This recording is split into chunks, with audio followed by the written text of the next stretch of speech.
안녕하세요.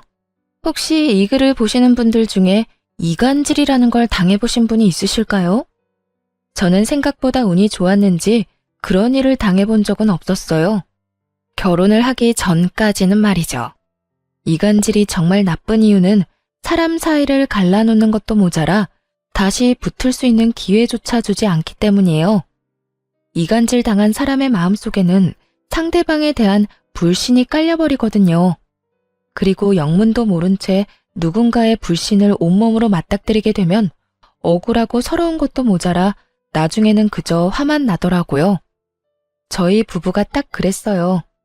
저와 남편은 시부와의 사이를 이간질 당했으니까요. 그것도 남편의 두 형들에 의해서 말이죠. 엄청나게 치사하고 더러운 그 사람들의 행실을 오늘 낱낱이 파헤쳐보고 싶어 사연을 작성하게 됐어요. 저와 남편은 평범한 회사원으로 만나 사랑을 키웠어요. 그런 저희가 결혼을 하기로 결정하고 시댁에 방문했을 때 저는 이 결혼이 어쩌면 안 될 수도 있다는 생각부터 했어요. 시부가 상당히 알부자였거든요. 건물을 4채 정도 가지고 있는 그 지역에서는 알아주는 큰손이었으니까요. 남편과 사귀었을 때는 그런 걸 모르고 사귄 터라 인사를 드리러 갈 때가 돼서야 걱정이 되더군요. 결혼은 비슷한 사람끼리 해야 한다는데 저희 집은 이 정도는 아니었으니까요. 그렇다고 저희가 찢어지게 가난하거나 그랬던 건 아니에요. 다만 너무나 평범한 집안이었거든요. 그리고 시댁 식구들과의 첫 만남에서부터 그 삐걱거림은 왠지 모르게 불길했어요. 가만히 들어보니까 아가씨는 정말 아무것도 없네. 백지처럼 그냥 새하얀 순백이야. 그런 사람이 어떻게 우리 도련님 같은 사람하고 만났을까? 집은 어디냐, 학교는 어디를 나왔냐, 부모님은 뭐 하시냐, 연봉은 얼마냐. 그런 면접 같은 질문에 대답하고 나서 제일 먼저 들은 말이 그거였어요.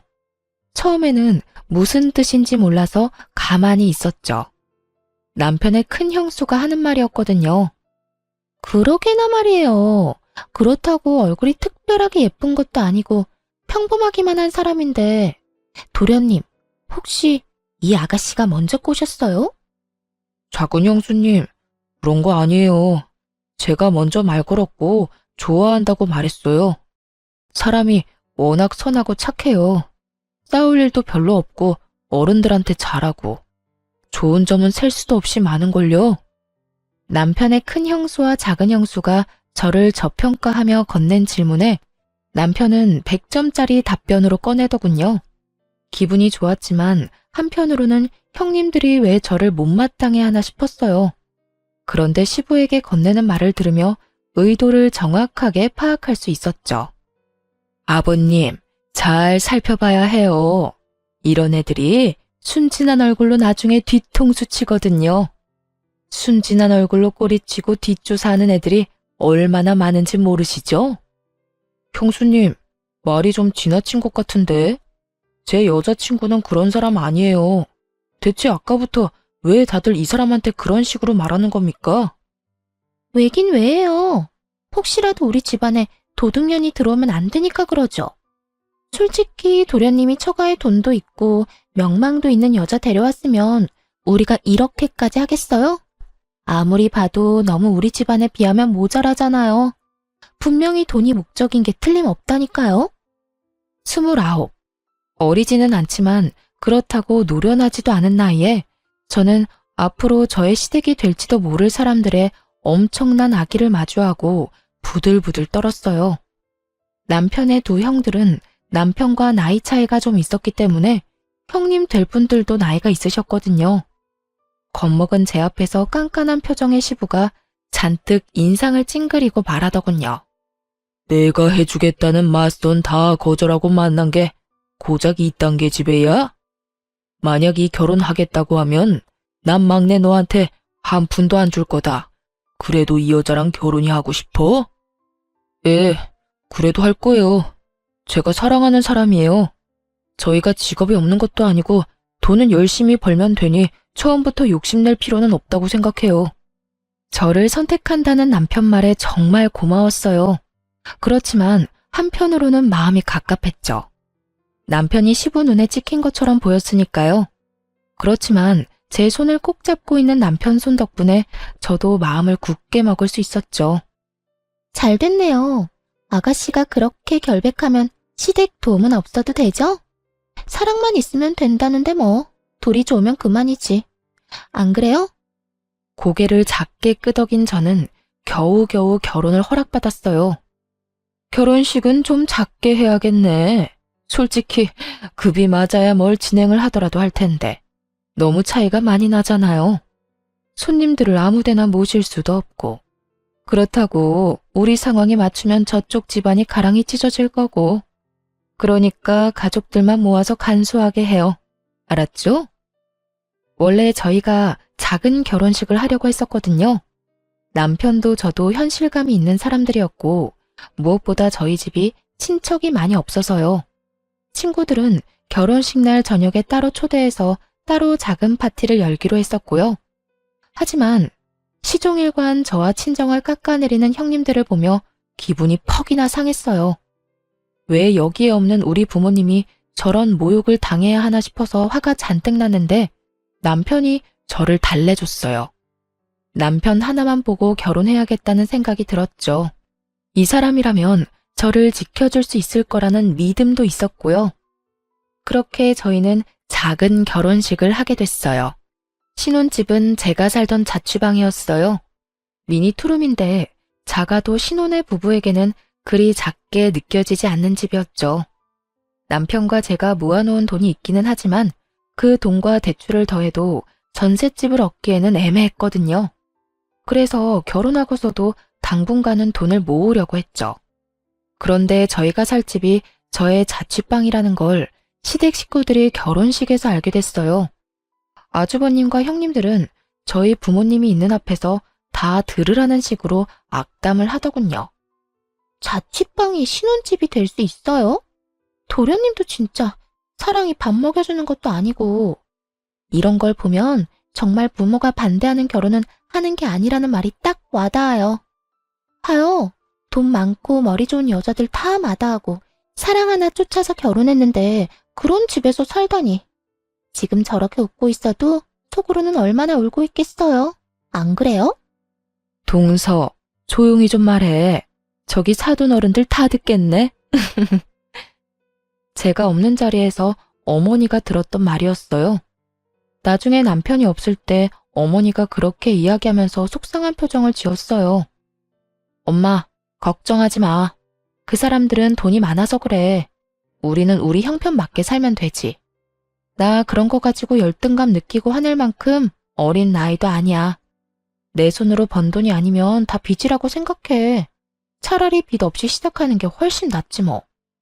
그렇게 이야기를 했고 저는 정말로 그렇게 생각했어요.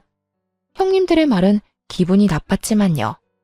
그러나 친정어머니는 신경이 많이 쓰였던 모양이에요. 없는 형편에도 돈을 마련해서 저희한테 주더라고요. 집 구할 때 보태서 쓰라고요. 괜찮다고 돌려줬는데도 안 쓰면 엄마가 속상하다는 말에 결국 그걸로 전셋집을 구했어요. 대출도 많이 꼈지만 자취방보다는 좋은 집이긴 했죠. 친정의 도움으로 집을 구할 수 있어서 남편이 어머니에게 엄청 고마워했어요. 장모님, 너무 감사합니다. 저희가 돈 많이 벌면 꼭 갚아드릴게요. 그리고 중간에 필요한 일 있으면 저희 부르세요. 제가 가서 다 도와드릴게요. 그렇게 말하는 남편의 미소가 너무나 부드러워서 저렇게 팍팍하고 기름이 낀 집안에서 어떻게 이런 사람이 나왔나 싶은 생각이 들 정도였죠. 사실 시댁의 환영을 받으며 한 결혼이 아니었기에 텃세나 괴롭힘이 있을지도 모른다고 생각했어요. 나름의 각오도 하고 있었는데 이 시댁은 아예 저희 부부를 부르지 않더군요. 무려 결혼 3년 차에 첫째 딸이 생길 때까지도요. 명절, 생일 그 모든 날에도 저희는 시댁 출입을 허락받지 못했어요.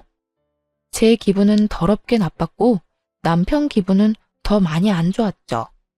그렇지만 시댁에서도 저희를 좋아해주는 사람도 있었어요. 바로 시모였죠. 시어머니는 참으로 조용하고 정신적으로 의지가 되는 좋은 사람이었어요.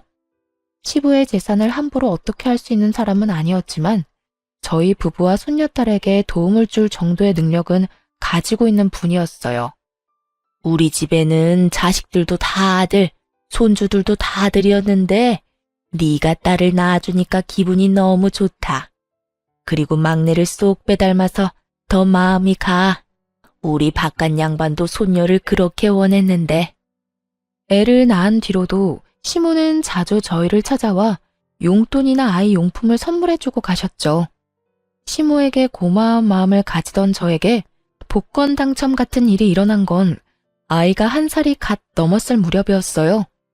제가 대학 시절 경매를 공부했던 적이 있었거든요. 그런데 그때 공부하면서 가벼운 마음으로 샀던 물건이 도로와 아파트가 들어서는 비싼 땅으로 변한 거죠.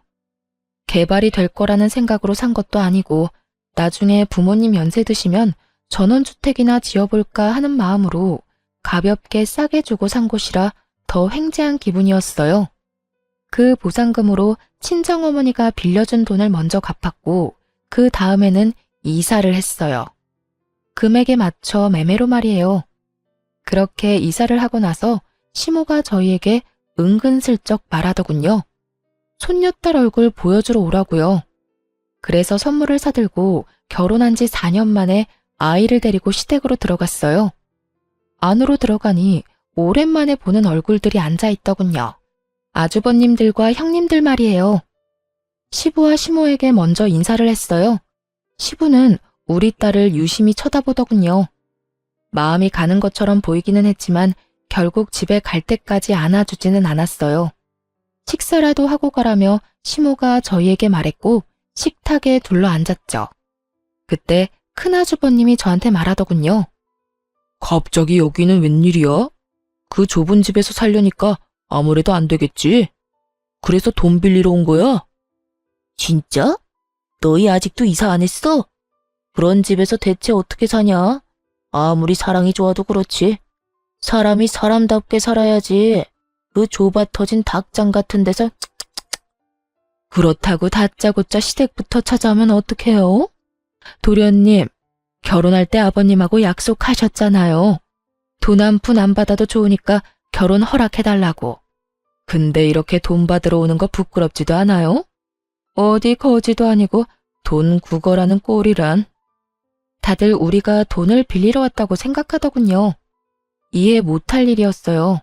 설사 저희가 돈을 빌리러 왔다 하더라도 이렇게 사람을 물어뜯을 것처럼 공격하다니 마치 우리가 자기 것을 탐내기라도 하는 것처럼 굴고 있으니 저도 모르게 방어적으로 나서게 되더라고요.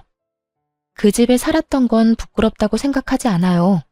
그 자취방도 제가 벌어서 제가 모은 돈으로 계약한 집이었거든요. 거기서 계속 살아도 됐는데 저희 어머니가 결혼식에서 형님들이 나누는 교양 있는 이야기를 다 들으셨거든요. 그리고 친정어머니가 도와주셔서 전셋집 얻을 수 있었고요. 그리고 며칠 전에는 자가로 이사도 했어요. 그러니까 남의 집안일에 그렇게 신경 안 써주셔도 돼요. 저희도 돈 빌리러 온 거 아니거든요. 뭐? 갑자기 자가로 이사를 가? 아무리 듣기 싫은 말 들었다고 거짓말하면 안 되지. 돈 없다고 그렇게 말하더니 무슨 돈이 생겨서 집을 사? 허세 부리고 싶어도 정도라는 게 있는 법이야. 없는 이야기를 만들려면 좀 그럴듯한 이야기를 해야지 원. 제가 대학생 때 돈 모아 사놓은 땅이 있어요. 그게 개발구역에 토지 보상금이 나왔거든요. 경매 공부하면서 친정 부모님 전원주택 부지로 딱 좋을 것 같아서 샀는데 그 땅이 돈이 확 오르는 바람에 말이에요.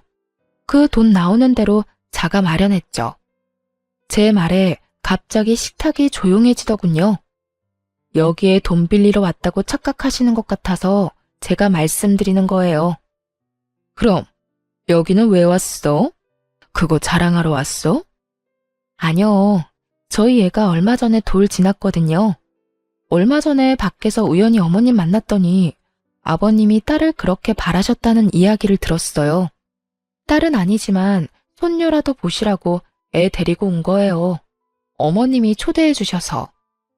결혼도 축복받지 못했는데 애는 무슨. 손녀 데리고 와서 아버지 마음에 들 생각이면 애 저녁에 때려치워. 애 앞세워서 어르신 동정심 얻어 돈 받을 생각하지 말고. 이상하네요. 저는 돈 받아가겠다고 말한 적은 단 한 번도 없는데 이상하게 여기 계시는 분들은 다 돈 이야기만 하시네? 근데 제가 잘못 알고 있는 건가요? 큰 아주버님이랑 작은 아주버님은 아버님 명의의 집에서 살고 계시면서 건물 담보로 사업 자금도 많이 받아가셨다면서요? 저희는 한 푼도 받아간 적이 없는데 왜 저희가 돈을 가져갈 거라고 생각하세요? 저희는 그럴 생각도 없고 저희 벌어서 생활할 수 있어요. 이번 보상금 건으로 경매에 관심 붙어서 요즘에는 공인중개사랑 경매 공부도 하고 있거든요. 저희는 저희 벌어서 돈 쓸 거라서 여기서 돈 받아갈 생각 전혀 없어요. 그러니까 걱정 말고 돈 이야기는 그만하시는 게 어떨까요? 어머, 말하는 것 좀 봐. 지금 우리가 돈 받아가는 게 잘못이라는 이야기야? 동서야말로 애 앞세워서 환심 사려고 여기 온 거잖아. 그래, 재수씨 너무하네. 우리는 사업이다 투자다 돈이 많이 들어요. 돈 한 푼 소중한 때라고. 아무것도 모르면서 우리를 돈이나 탐내는 사람으로 몰지 말라고. 그만. 막내 며느리 말 틀린 거 하나 없다.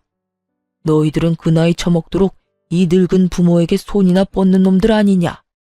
아버지, 설마 지금 손녀 때문에 막내 편 드는 거예요? 제가 누누이 말씀드렸잖아요. 아무것도 없는 집안에서 이 정도로 돈 많은 집안에 시집 오면 눈 돌아가게 돼 있어요. 까딱 잘못하면 아버지 수중에 있는 돈도 홀라당 넘어간다고요. 그만하래도. 입맛 떨어지게 이게 무슨 짓이야? 그럼 손녀가 태어났다는데 얼굴도 보지 마? 생각이라는 게 있는 놈들이야? 그리고 막내 며느리한테 헛소리할 시간 있으면 너희가 지금 쓰고 있는 내 집 나한테 돈 주고 사가. 내 명의로 언제까지 두지 말고. 밥 먹다 말고 결국 화가 난 시부가 숟가락을 탁 내려놓으며 아주버님들에게 그렇게 말하자 모두 눈을 내려깔며 입을 꾹 닫더군요. 자기가 벌어서 산 집도 아니면서 그게 마치 당연한 것처럼 여기는 두 사람을 보니 시부가 열받을 만도 했어요. 그날 식사 이후 저는 또다시 시댁의 발길을 끊게 됐습니다. 시부에게서 전혀 연락이 없었거든요. 결혼 6년 차에 둘째 딸을 낳았을 때도 시부는 시무를 통해 아기 선물 몇 가지만 보내오고 연락은 하지 않았어요. 그러나 시모와 자주 연락을 하고 있었기 때문에 저는 크게 신경 쓰지 않았어요. 그리고 솔직하게 말하면 시댁이 거리로는 가까운데 신경을 안 써도 되니 편하다는 생각도 했고요. 그런데 어느 순간부터 시모에게서도 연락이 오지 않게 되었어요. 이상한 생각이 들었죠. 시모는 저희에게 자주 연락을 했었거든요. 무슨 일이라도 있으면 분명히 저희에게 연락을 할 테고 또 유독 저희 둘째 딸에게 애정을 많이 쏟으셔서 이렇게까지 연락이 없는 게 이상하다 싶었어요. 시부에게 전화를 해볼까 생각도 했지만 굳이 이야기했다가 긁어부스럼만 만드는 거 아닌가 싶어서 따로 연락도 못했죠. 그러다 어느 날 시모의 핸드폰이 해지가 됐어요. 점점 더 무서운 마음이 들었어요. 그런데 시모 핸드폰이 해지가 되고 얼마 지나지 않아 시부에게서 연락이 온 거예요. 오늘 중요하게 할 말이 있으니 시댁으로 오거라. 시모에 대한 걱정이 가득했던 상황이었기 때문에 그 전화를 듣자마자 저와 남편은 시댁으로 향했어요. 집으로 들어가니 시부와 아주버님들 그리고 형님들이 이미 와 있었어요. 그런데 딱 한 사람, 시모만 보이지 않더군요. 그리고 무겁게 가라앉은 분위기를 보니 무슨 일이 일어났구나 하고 눈치를 챘어요. 아주버님과 형님들의 눈초리를 받으며 한쪽 소파 구석에 앉으니 시부가 입을 열었어요. 너희들 엄마 얼마 전에 병원에 가니 치매 초기라고 하더구나. 요양원에 들어갈 정도로 안 좋은 건 아닌데 요즘에는 정신이 없는 시간이 더 많아졌어. 내 생각에는 요양원에 보내면 상태가 나빠질 것 같으니 세 아들 중에 누구 한 명 책임지고 이 집에 들어와서 어머니 모시도록 해라. 건장한 아들이 셋이나 있는데 병원에 보내는 것도 웃긴 일이지. 그리고 며느리들도 막내 빼고는 다 집 지키는 주부들 아니냐? 어머니가 치매에 걸렸다고요? 대체 언제부터요? 왜 저희한테 말씀 안 해주셨어요? 시모와 관계가 유독 돈독했던 남편이 시부를 향해 언성을 높였어요. 분명 인지장애 초기 단계가 있었을 텐데 그때는 왜 이야기를 안 해준 건지. 중요한 이야기를 지금 이 자리에서 전해 들었으니 많이 놀란 남편은 답답한 듯 시부에게 화를 냈어요. 다른 아주버님들과 형님들이 가만히 있는 걸 보니 그분들은 먼저 알고 있었던 듯 했어요. 우리가 불려온 이유 또한 짐작이 갔어요. 우리 부부만 빼고 나머지 가족들끼리 열심히 짝짝꿍 서로 주고받고 잘 지냈지만 치매 걸린 노모를 모시는 건 하고 싶지 않은 거죠. 그러니 가족이라고 여기지도 않았던 저희들을 불러 가족회의라는 거창한 이름 아래 저희에게 시모수발을 맡길 생각이었던 것 같아요. 역시 제 예상대로 두 아주버님과 형님들은 머뭇거리며 시부 눈도 쳐다보지 못한 채 아무 말도 꺼내지 않더군요. 마치 학교에서 선생님 눈에 띄어 칠판에 나가 문제를 풀고 싶지 않은 아이들처럼요. 참 나쁜 사람들이었어요. 돈 받으러 갈 때는 어머님 살가운 소리 하다가 병에 걸리니 입 싹 닫고 모른 척하는 걸 보니 시모의 현재 상황이 답답하기도 했고요. 그래서 제가 손을 들고 말했어요.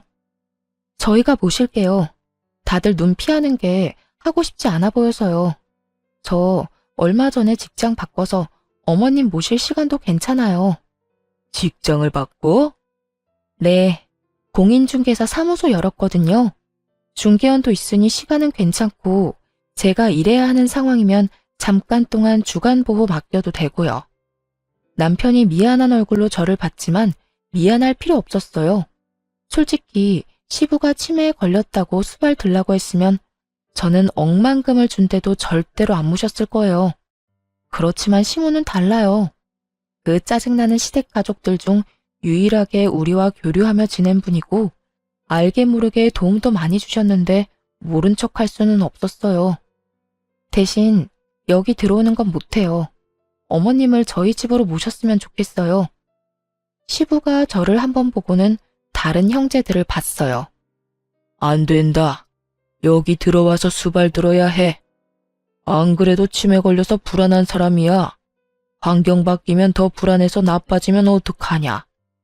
혹시 일하는 것 때문에 그러는 거면 차라리 내가 돈을 주마. 그 이야기가 끝나자마자 갑자기 큰아주버님이 끼어들었어요.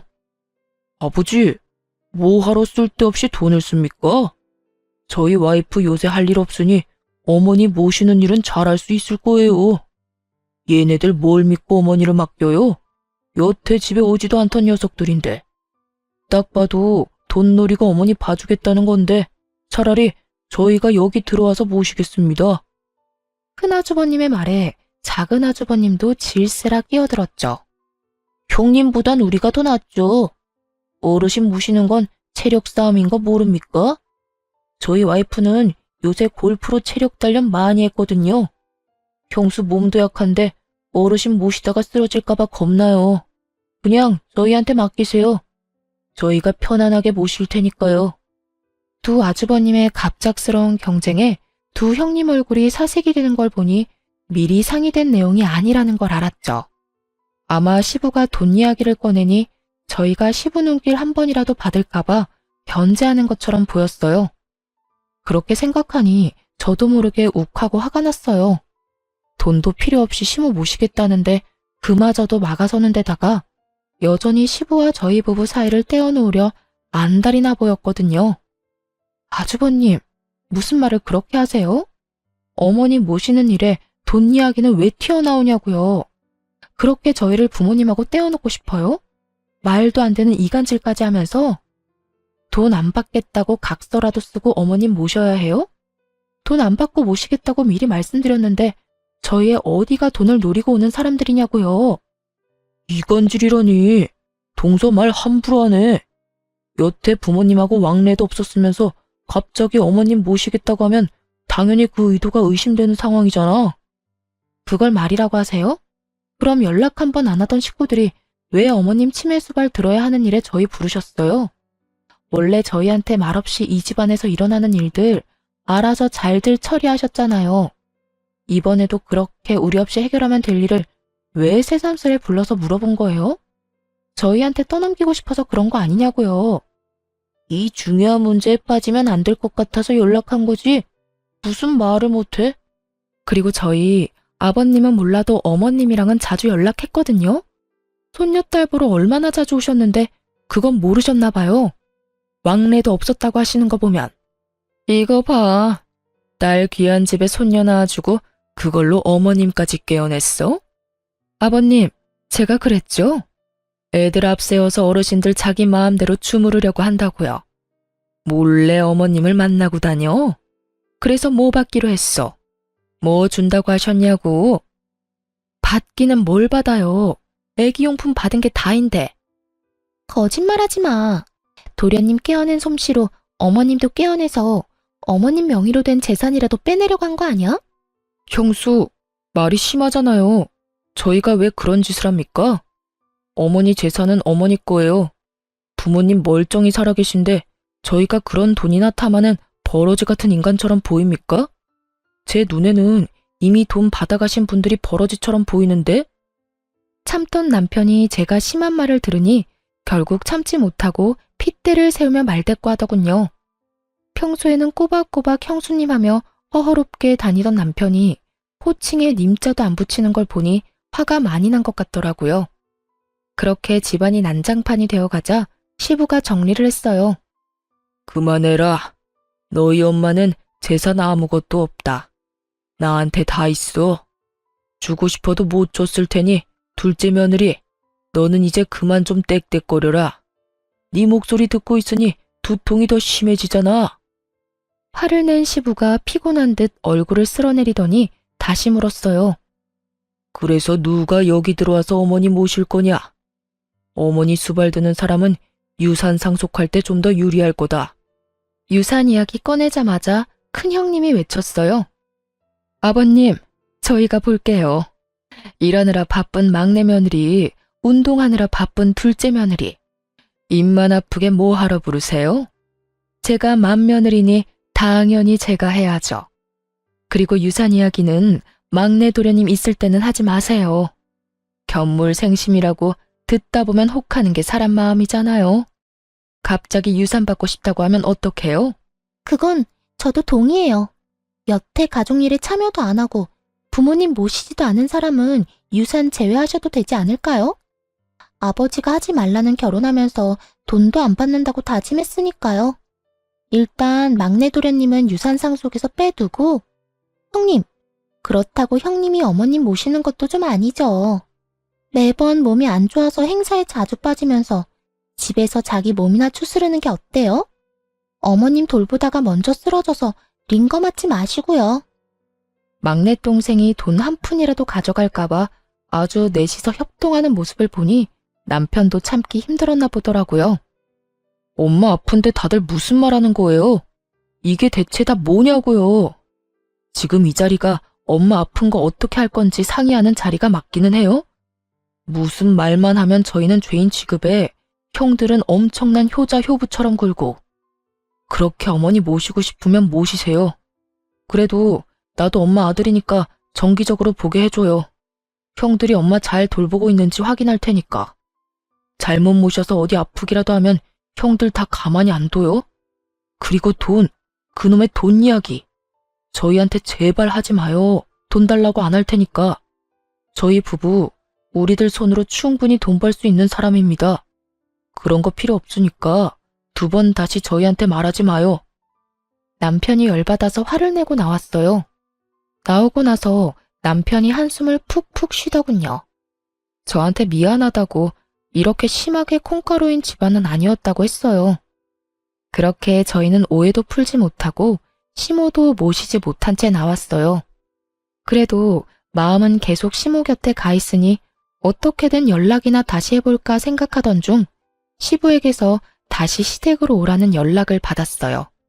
갔더니 저번과 똑같은 상황이 펼쳐졌어요.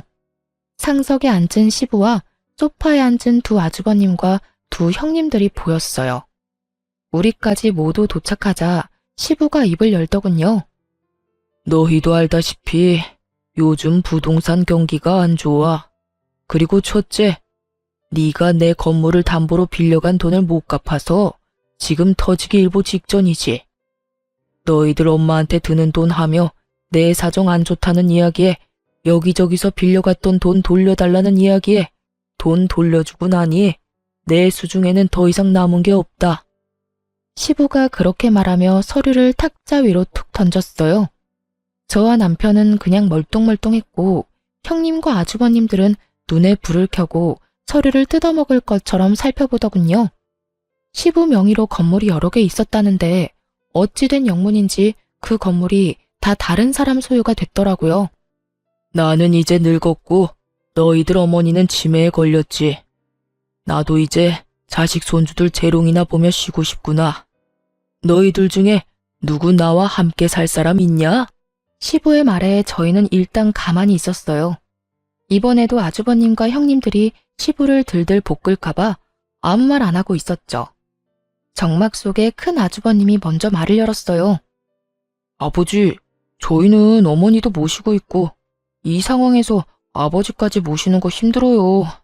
그리고 처가 쪽에도 문제가 있어서 저희 자주 나가봐야 합니다. 아버지 모시는 건 힘들 것 같고 어머니도 이번 달까지만 모실 수 있을 것 같은데요. 장황하게 늘어놓긴 했지만 안 된다는 말이었죠. 그러자 작은 아주버님도 이에 질세라 말을 하더군요. 아버지, 저희들은 형님만큼 뭘 받은 적이 없잖아요. 솔직히 이런 일은 당연히 돈 많이 받아간 사람이 해야 한다고 생각합니다. 아니면 부모님 모시는데 필요한 금전도 필요하고요. 제가 하는 가게 사정도 좋지만은 않아요. 그렇게 치면 형이 당연히 부모님 모셔야죠. 받아먹은 게 얼만데. 뭐? 그러는 너는 안 받아먹었어? 그리고 부모님 모시라는 말 하는데 격떨어지게 무슨 돈 이야기야? 우리가 여태 모셨으니 너희더러 모시라는 거잖아. 고작 3개월 모셔놓고 그것도 모신 거요? 내가 모를 줄 알아? 형수가 어머니 모신 거 아니잖아. 간병인 고용해놓고 자기는 편하게 있었으면서. 두 아주버님들이 박 터지게 싸우는 걸 보니 씁쓸했어요. 솔직히 여기 왜 불려왔나 싶고요. 여차하면 시모만 데리고 떠야겠다 싶었는데 두 사람의 불똥이 저희에게 튀더군요. 아, 아버지, 막내 있잖아요. 여태 아무것도 못했으니 지금부터라도 자식된 도리 지키라고 하세요. 매번 이런 일에서 빠지기만 해서는 안 되죠. 여태껏 시부의 눈에 들지 못하도록 우리 사이를 그렇게 이간질 시켜놓고는 시부가 모든 걸 잃게 되니 그제야 저희한테 시부를 밀어넣으려 하더군요. 추하기 짝이 없는 모습에 어이가 없는데 그때 시부가 두 아주버님을 쳐다보며 고개를 끄덕였어요. 좋은 생각이다. 그러면 너희 둘은 너희가 빌려간 내 돈의 3분의 1을 막내한테 줘라. 지금 당장 내게 돈이 없으니 너희가 빌려간 돈으로라도 막내한테 그 몫을 줘야 하지 않겠냐? 그 말에 두 아주버님들 얼굴이 벌겋게 달아오르더니 시부를 향해 핑계와 분노를 퍼붓더군요. 아버지, 저희가 왜 막내한테 돈을 줘요? 돈 줄 거면 아버지가 줘야지. 그리고 이런 말 안 하려고 했는데 여태껏 치매 노인 모신 거 생각하면 아버지가 저한테 그런 식으로 말하면 안 되죠. 솔직히 이렇게까지 된 것도 다 아버지 탓이잖아요. 그러게 신중하게 자금을 굴렸어야지. 신중? 내가 지금 이런 말 하는 게 누구 탓인 줄 알아? 너희가 내 돈 빌려가 놓고 입 싹 닫고 있는 바람에 이런 사달이 벌어진 게 아니냐? 그 돈으로 돈 벌면서 가족들 먹여 살렸으면 된 거 아니에요? 그리고 아버지가 돈 있으면 아들한테 돈도 좀 줄 수 있는 거지. 그 많은 돈 죽을 때 가지고 갈 생각 아니라면 자식들 도와줄 수도 있는 거잖아요. 그 돈은 미천으로 쓴 거고.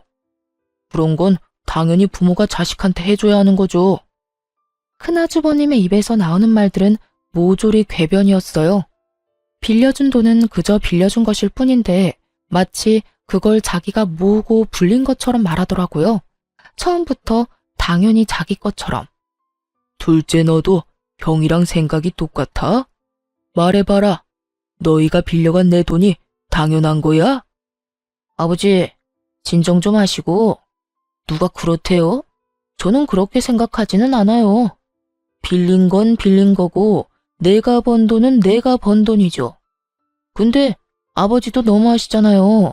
그 많은 돈을 다 잃고 갑자기 자식들한테 기대겠다고 하면 솔직한 말로 누가 좋아해요?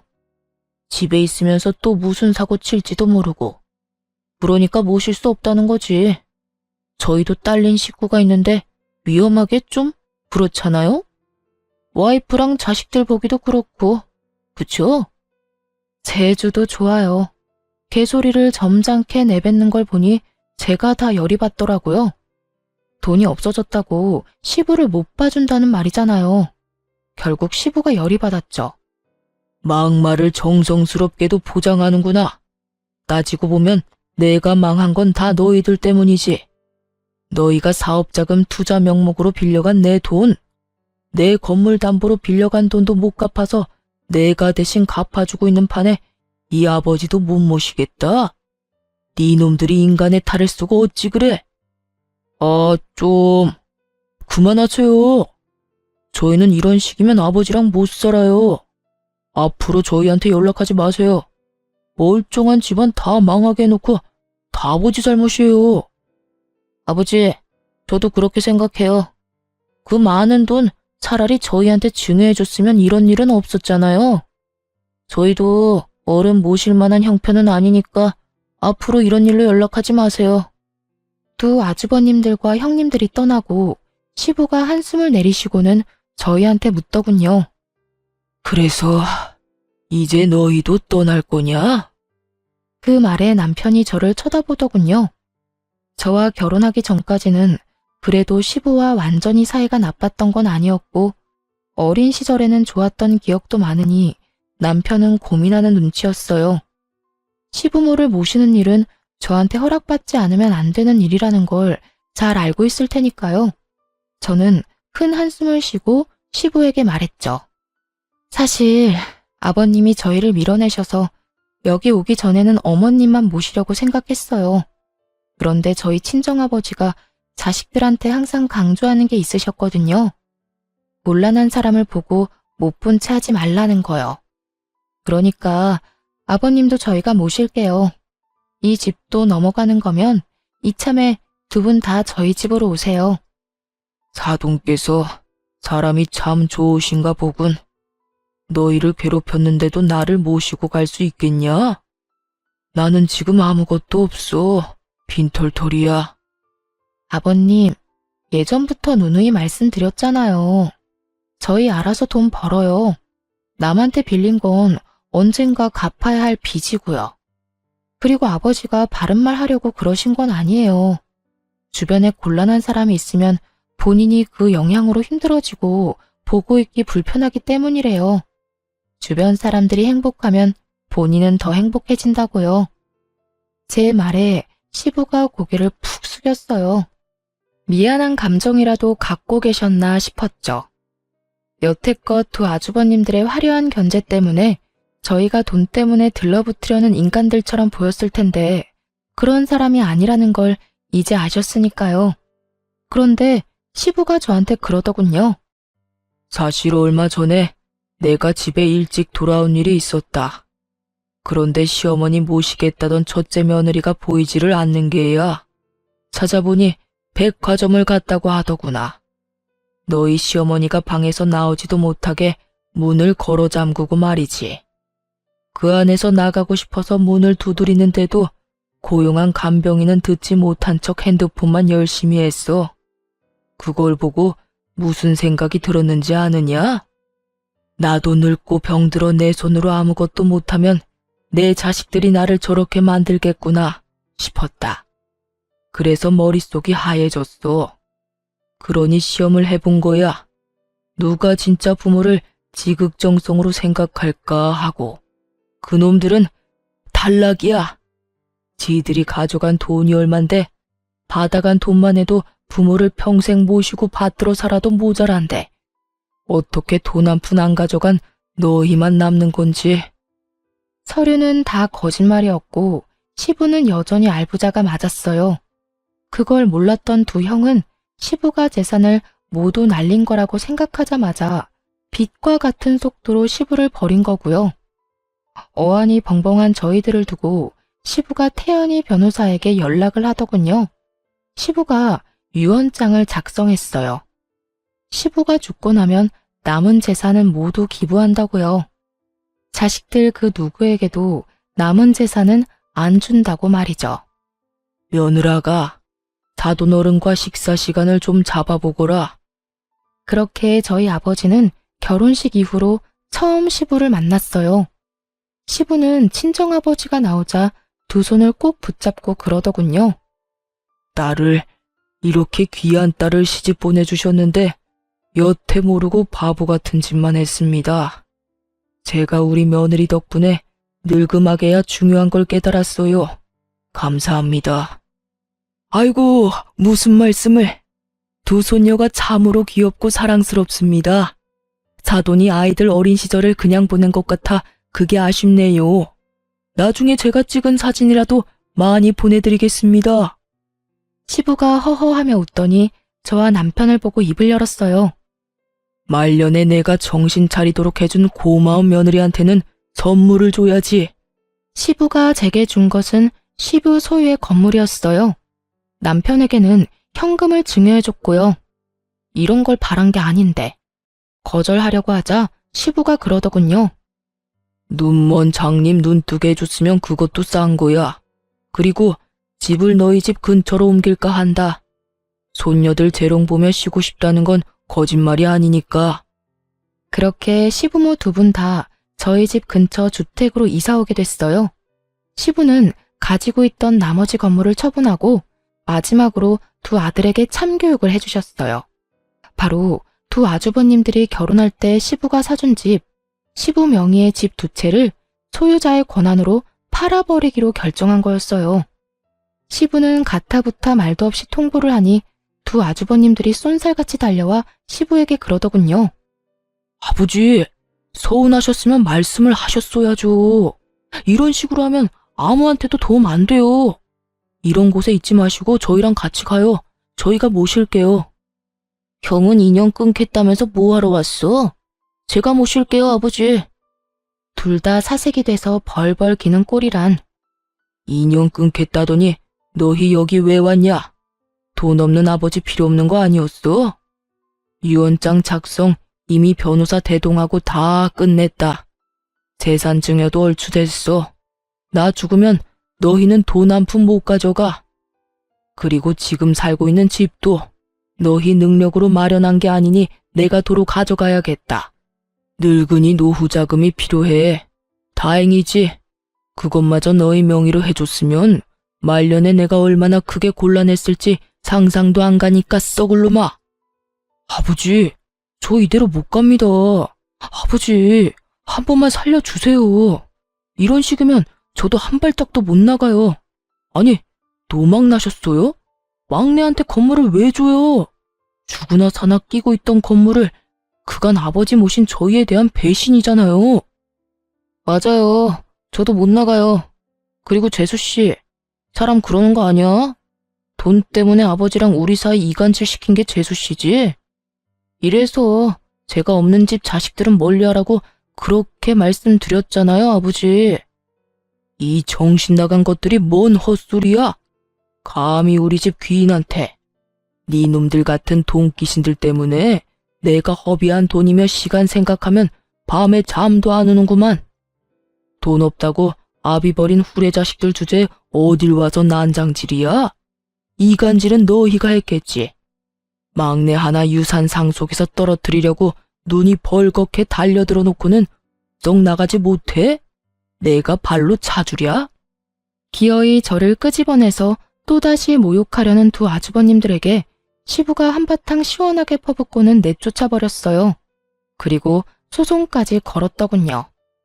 강제 퇴거 명령을 받고 아주버님들 모두 쫓겨나듯 나가버렸어요. 혼자 시모 모시며 사는 시부를 보니 마음이 안 돼서 제가 먼저 말 꺼냈어요. 그냥 저희 집에서 같이 살자고요. 그랬더니 시부가 그러더군요. 내가 그렇게까지 염치 없는 인간이 아니다. 너한테 매달리기엔 너무 늦었다고 생각해. 너희 집 근처에서 사는 것만으로도 고마운 일이지. 그 대신이라고 하기엔 좀 그렇지만 네 시어머니는 근처 요양원에 보내야겠어. 이제는 치매가 너무 심해서 간병인이 너무 힘들어하는구나. 오며 가며 살아있는지만 확인해줘. 그것만 해줘도 감지덕지다. 그렇게 말하는데 마음이 너무 안 좋았어요. 그래서 딸애들 데리고 시부도 자주 찾아가고 요양원에 있는 시모도 자주 찾아갔어요. 둘째가 시모 어릴 때를 쏙 빼닮은 탓인지 시모가 손녀들 데리고 오면 누군지는 못 알아보셔도 너무 좋아하시거든요. 시부도 그런 손녀딸들하고 자주 시간 보내며 즐거운 노후를 만끽하고 계세요. 시부와 저희 사이를 이간질하며 나쁜 짓만 일삼던 두 아주버님들은 지치지도 않고 시부 집에 찾아와 용서해달라며 쇼를 해요. 하지만 시부 불호령에 얼굴도 못 보고 쫓겨나는 일이 태반이네요. 그런 아주버님들, 형님들과 가끔 문 앞에서 마주친 적도 있는데 시부 한 대 받으며 집으로 들어가는 제 모습 보고는 얼굴이 한껏 구겨진 꼴을 보니 속이 엄청 쓰려 보였죠. 대신 제 속은 시원했지만요. 또 오셨네요. 아버님 심기가 많이 불편한가 봐요. 그러게 왜 그러셨어요? 욕심내지 말고 최소한의 인간의 도리만 지켰어도 형님들 손안에 있던 것은 지키고도 남았을 텐데요. 사람 욕심 참 끝도 없어요. 그렇죠. 부모 버린 놈들이 무슨 자식이라고. 이렇게 보니 형님들 왔다 가신 날에는 아버님 심기가 불편할 만도 하네요. 저도 기분이 이렇게 더러운데. 멀리 안 나가요? 다음에 오실 때 아버님 허락 받고 오세요. 그래야 앞에서 안 기다리죠. 제가 한껏 비웃어주자 형님들이 화가 났는지 저한테 뭐라 하려는 것을 아주버님들이 기겁을 하며 말리더군요. 시부 집 앞에서 드자비질하다가 시부한테 더 밉보일까봐 걱정이었나 봐요. 그런 짓 안 해도 이미 신용도가 바닥인데. 부모 재산 있으면 좋죠. 물려주면 더 좋고요. 저도 성인군자가 아니라 돈 준다면 기분도 좋고 횡재한 기분이고 그래요. 하지만 그 돈이 제가 번 돈도 아닌데 제 것처럼 여기는 것 자체가 문제잖아요. 그리고 돈 없다고 힘들 때 도와준 부모를 버리는 것도 도리를 저버리는 거고요. 가진 것도 지키지 못한 사람들 보니 저도 앞으로 경계 또 경계하며 살아야겠다는 생각을 해요. 돈에 눈이 멀면 시부처럼 자식들한테 버림받을 수도 있구나. 저렇게 나중에 후회하고 발바닥에 땀나도록 찾아와서 용서를 빌어야 할 수도 있구나 하고요. 시부모와 저희 부부 사이를 이간질시키던 두 아주버님과 두 형님들은 여전히 시부의 용서를 받지 못하고 있어요. 그때 자식들을 시험하면서 느낀 감정이 생각보다 뼈저렸던 것 같더라고요. 그리고 저희는 오해를 풀고 도리어 더 잘 지내고 있고요. 걱정 없는 집은 없고 우환이 없는 집도 없겠지만 그렇게 사는 것도 가족이고 인생이라고 생각하고 있어요. 관계가 잘 풀려 다행이기도 하고요. 쓰다 보니 말이 길어졌네요. 지금까지 긴 사연 들어주셔서 감사합니다. 행복하세요.